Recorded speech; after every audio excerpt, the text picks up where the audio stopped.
रुद्र की नेत्र अग्नि से काम का भस्म होना, रति का विलाप, देवताओं की प्रार्थना से शिव का काम को द्वापर में प्रद्युम्न रूप से नूतन शरीर की प्राप्ति के लिए वर देना और रति का शंबर नगर में जाना। ब्रह्मा जी कहते हैं, मुने, काम अपने साथी वसंत आदि को लेकर वहां पहुंचा। उसने भगवान शिव पर अपने बाण चलाए। तब शंकर जी ने मन में पार्वती के प्रति आकर्षण होने लगा और उनका धैर्य छूटने लगा।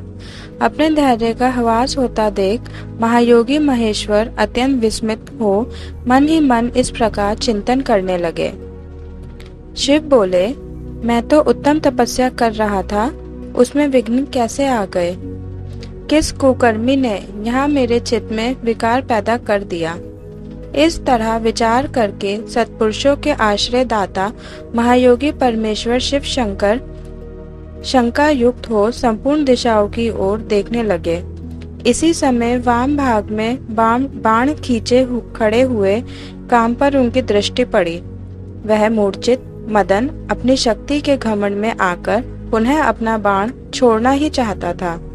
नारद, इस अवस्था में काम पर दृष्टि पड़ते ही परमात्मा गिरीश को तत्काल रोष चढ़ाया।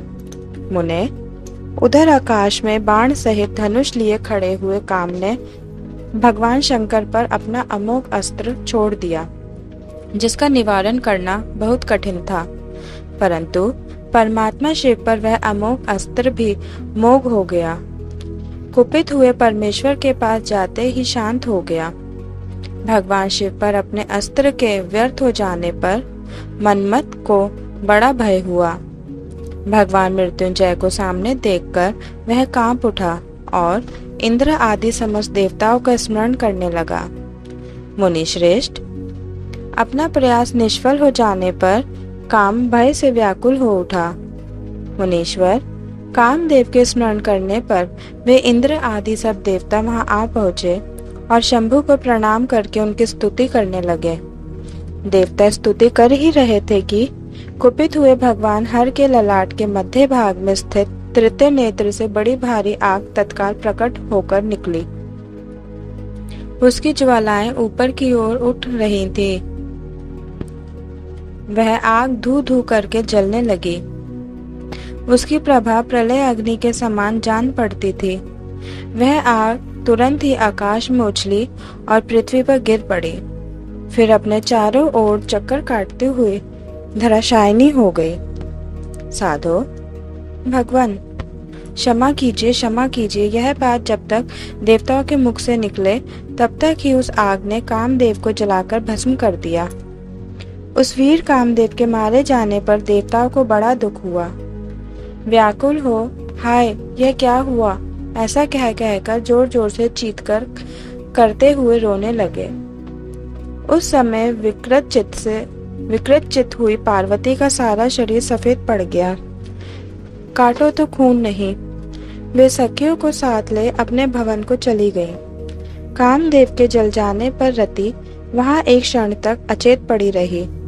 पति की मृत्यु के दुख से वह इस तरह पड़ी थी मानो मर गई हो। थोड़ी देर में जब होश हुआ तब अत्यंत व्याकुल हो रति उस समय तरह तरह की बातें कहकर विलाप करने लगी। रति बोली, हाय मैं क्या करूं, कहाँ जाऊं? देवताओं ने यह क्या किया? मेरे उद्यम स्वामी को बुलाकर नष्ट करा दिया। हाय हाय नाथ, स्मर स्वामिन प्राण प्रिय। हाँ मुझे सुख देने वाले प्रियतम, हाँ प्राणनाथ, यह यहाँ क्या हो गया? ब्रह्मा जी कहते हैं, नारद, इस प्रकार रोती बिलखती और अनेक प्रकार की बातें कहती हुई रति हाथ पैर पटकने और अपने सिर के बालों को नोचने लगी। उस समय उसका विलाप सुनकर वहां रहने वाले समस्त वनवासी जीव तथा वृक्ष आदि स्थावर प्राणी भी बहुत दुखी हो गए। इसी बीच में इंद्र आदि संपूर्ण देवता महादेव जी का स्मरण करते हुए रति को आश्वासन दे इस प्रकार बोले। देवताओं ने कहा, तुम काम के शरीर का थोड़ा सा भस्म लेकर उसे यत्न पूर्वक रखो और भय छोड़ो। हम सबके स्वामी महादेव जी कामदेव को पुनः जीवित कर देंगे और तुम फिर अपने प्रियतम को प्राप्त कर लोगी। कोई किसी को ना तो सुख देने वाला है और ना कोई दुखी देने वाला है। सब लोग अपनी अपनी करनी का फल भोगते हैं। तुम देवताओं को दोष देकर व्यर्थ ही शोक करती हो। इस प्रकार रति को आश्वासन दे सब देवता भगवान शिव के पास आए और उन्हें भक्ति भाव से प्रसन्न करके यूं बोले। देवताओं ने कहा, भगवान शरणागत वत्सल महेश्वर, आप कृपा करके हमारे इस शुभ वचन को सुनिए। शंकर, आप कामदेव की करतूत पर भली भांति प्रसन्नता पूर्वक विचार कीजिए। महेश्वर, काम ने जो यह कार्य किया है इसमें इसका कोई स्वार्थ नहीं था। दुष्ट तारकासुर से पीड़ित हुए हम सब देवताओं ने मिलकर उससे यह काम कराया है। नाथ शंकर, इसे आप अन्यथा ना समझें। सब कुछ देने वाले देव गिरीश, सती साध्वी रति अकेली अति दुखी होकर विलाप कर रही है। आप उसे सांत्वना प्रदान करें। शंकर, यदि इस क्रोध के द्वारा आपने कामदेव को मार डाला तो हम यही समझेंगे कि आप देवताओं सहित समस्त प्राणियों का अभिसंहार कर डालना चाहते हैं। रति का दुख देखकर देवता नष्टप्राय हो रहे हैं, इसलिए आपको रति का शोक दूर कर देना चाहिए। ब्रह्मा जी कहते हैं, नारद, संपूर्ण देवताओं का यह वचन सुनकर भगवान शिव प्रसन्न हो उनसे इस प्रकार बोले। शिव ने कहा, देवताओं और ऋषियों, तुम सब आदर पूर्वक मेरी बात सुनो। मेरे क्रोध से जो कुछ हो गया है वह तो अन्यथा नहीं हो सकता।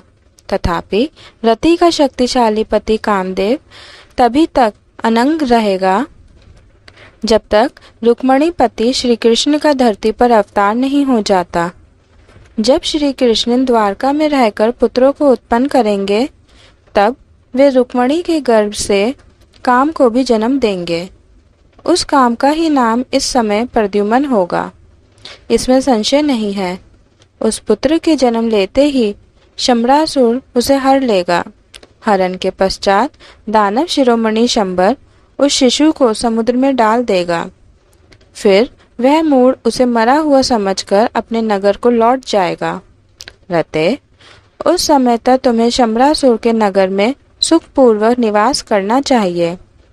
वहीं तुम्हें अपने पति प्रद्युम्न की प्राप्ति होगी। वहां तुमसे मिलकर काम युद्ध में शंबरासुर का वध करेगा और सुखी होगा। देवताओं, प्रद्युम्न नामधारी काम अपनी कामिनी रति को तथा शंबरासुर के धन को लेकर उसके साथ पुनः नगर में जाएगा। मेरा यह कथन सर्वथा सत्य होगा। ब्रह्मा जी कहते हैं, नारद, भगवान शिव की यह बात सुनकर देवताओं के चित्त में कुछ उल्लास हुआ और वे उन्हें प्रणाम करके दोनों हाथ जोड़ विनीत भाव से बोले। देवताओं ने कहा, देवदेव, महादेव, करुणा सागर, प्रभो, आप कामदेव को शीघ्र जीवन दान दें तथा रति के प्राणों की रक्षा करें। देवताओं की यह बात सुनकर सबके स्वामी करुणा सागर परमेश्वर शिव पुनः प्रसन्न होकर बोले, देवताओं, मैं बहुत प्रसन्न हूँ। मैं काम को सबके हृदय में जीवित कर दूंगा। वह सदा मेरा गण होकर विहार करेगा। अब अपने स्थान को जाओ, मैं तुम्हारे दुख का सर्वथा नाश करूंगा। ऐसा कहकर रुद्रदेव उस समय स्तुति करने वाले देवताओं के देखते देखते अंतर्ध्यान हो गए। देवताओं का विस्मय दूर हो गया और वे सबके सब प्रसन्न हो गए। उन्हें तदंतर रुद्र की बात पर भरोसा करके स्थिर रहने वाले देवता रति को उनका कथन सुनाकर आश्वासन दे अपने अपने स्थान को चले गए। मुनीश्वर, काम पत्नी रति शिव के बताए हुए शंबर नगर को चली गई तथा रुद्रदेव ने जो समय बताया था उसकी प्रतीक्षा करने लगी।